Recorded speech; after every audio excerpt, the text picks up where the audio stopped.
When Islam reached West Africa in the 8th century, Muslim historians began to write about West Africa as it spread throughout the area. Documents about the history of this region show Arab historians knew it as the Balad al-Sudan, the land of the blacks. The empires of Ghana, Mali, Songhai, Timbuktu, and Gao became the first sub-Saharan people to accept Islam, early as 850 AD.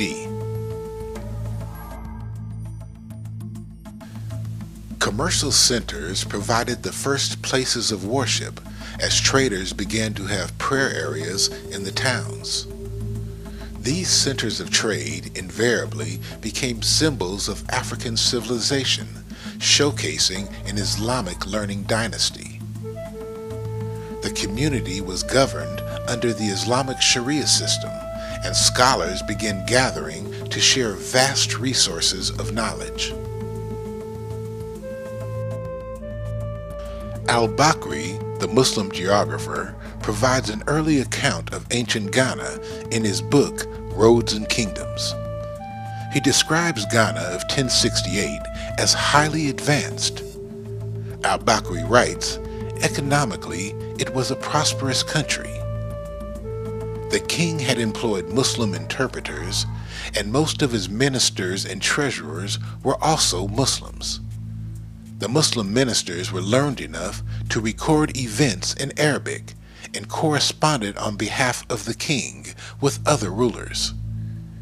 He gives the following picture of Islam in Ghana during that time.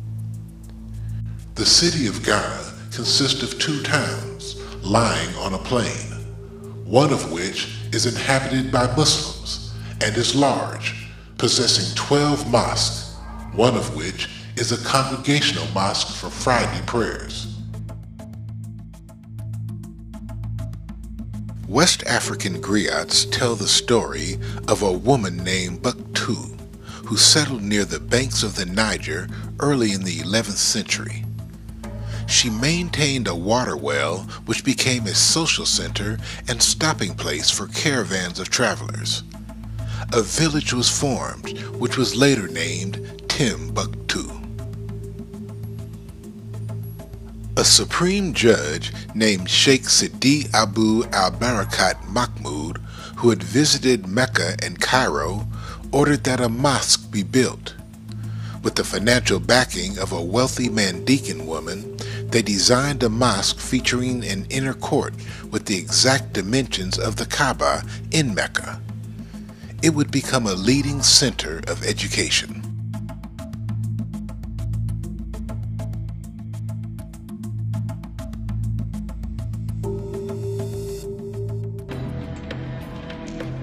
Timbuktu had long been a destination or stop for merchants